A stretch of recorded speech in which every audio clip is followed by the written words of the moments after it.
Hey everybody, welcome to BrickVault. Today is another LEGO Top 10 Mocks of the Week episode where I show you the coolest custom creations I happen to see people building in LEGO bricks throughout this last week. Like always, there's tons of links in the description below if you want to learn more about these designers that I'm showing in this video. And before we jump in, first I do want to say that the custom building instructions that have gone up in the web store come from the designer Rob Van Leeuwen, and this is the Rebels Imperial Troop Transport. It's an excellent little vehicle with a modular design to look like the troop carrying transport version or the one that's optimized for cargo. Very strong, very detailed, and it scales just right with the rest of the LEGO minifigure Star Wars models that are also up in the web store. You can check out that link, www.brickvault.toys, in the description below. And now let's check out some honorable mentions of the week. These are some LEGO skeletons designed by Matthias Richter. Here are a handful of some of your favorite characters from Star Trek The Next Generation. This is from the builder Gonkius. Excellent use of some blacklight. I'm assuming that's blacklight being shown on top of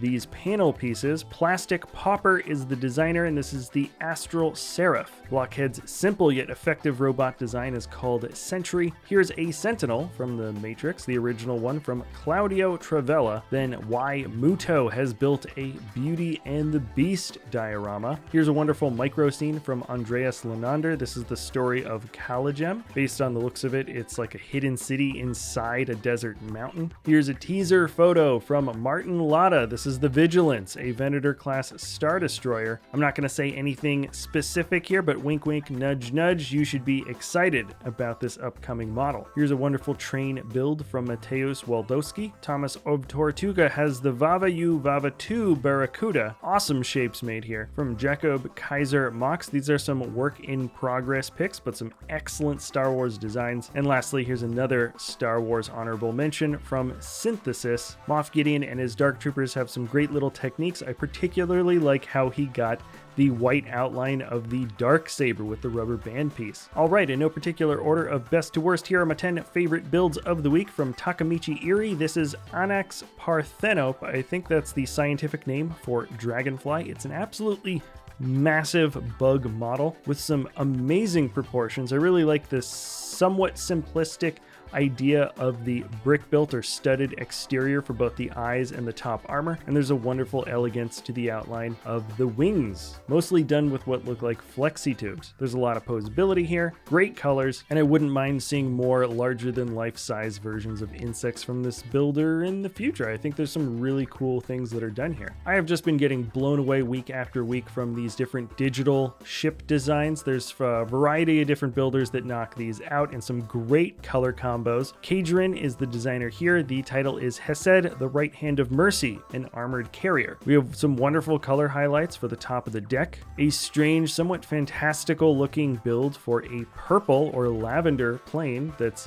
getting ready to take off or possibly land, some great armor emplacements, and just wonderful techniques that surround the entire exterior of this model. Number 8, moving down, if you're keeping count, is the Dragon from the LEGO Masters Denmark, and the original design comes from the team in Espen and Lasse. I'm not sure if I'm pronouncing that right. What's nice about this model is that it doesn't look too complex to put together. I think on the grand scheme of like really advanced models, this one feels a bit more approachable, yet you get all the benefits of those very difficult models that get put together. It's got these great dimensions, feels very lifelike. The details for the scaled nose pop quite well, and I love the creative take on how the flame is shooting out of the mouth. They kind of spread apart like a tree. It is an absolutely excellent display piece, and it's set up in a way where if you wanted this to be a bookend, you could probably make a second half of the tail coming out the other side. Who knows? Jonathan Elliot is an absolutely awesome car builder. This is his latest creation, the Volvo Wagon. If you haven't seen what he can do, I highly recommend that you check him out. Even with a not so sleek or sexy looking car, and he still pays attention to some nice subtle angles that help bring this design alive. I particularly like that slant that we have for the hood. Number 6 is from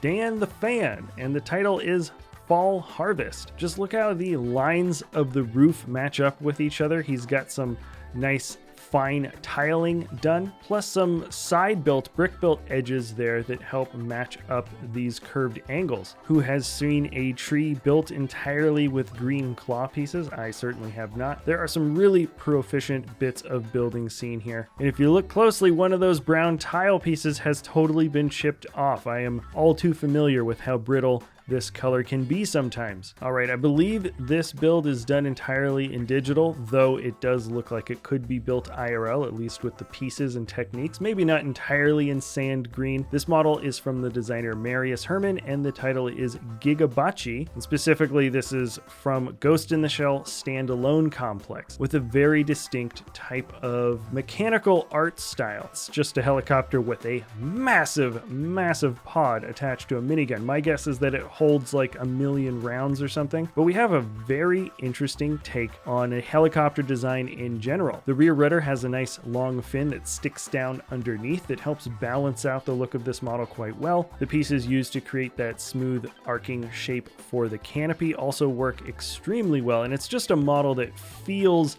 like all the parts fit in all the right places. Tim Goddard has combined a couple of his larger models that he's done in the past few weeks or months. The official title for this picture or series of pictures is The Complete Structure, but in reality we have the landing pad as well as Platform 7. Together they create a much larger spaceport universe with a massive communications satellite, of course a wonderful brick-built, wonderfully styled landing pad, and lots of different walkways and mechanical details that can be seen on a variety of different levels. The closer you look at these designs, the more interesting, strange techniques will be hidden inside. I particularly like the way the stairs were built. Also the spacing between those arches that are kind of on the lower level. There's just an interesting design there. Now let's shrink things down quite a bit. Number 3 is an Instagram post from the Brick Consultant. This is just one model in a series of small mechanical Sesame Street themed builds. The title is Dreaming of Cookies, and it's so simple yet so perfect. The lever cranks, the cookies go into Cookie Monster's mouth, and that's it. He's on a bed, he's dreaming that he would be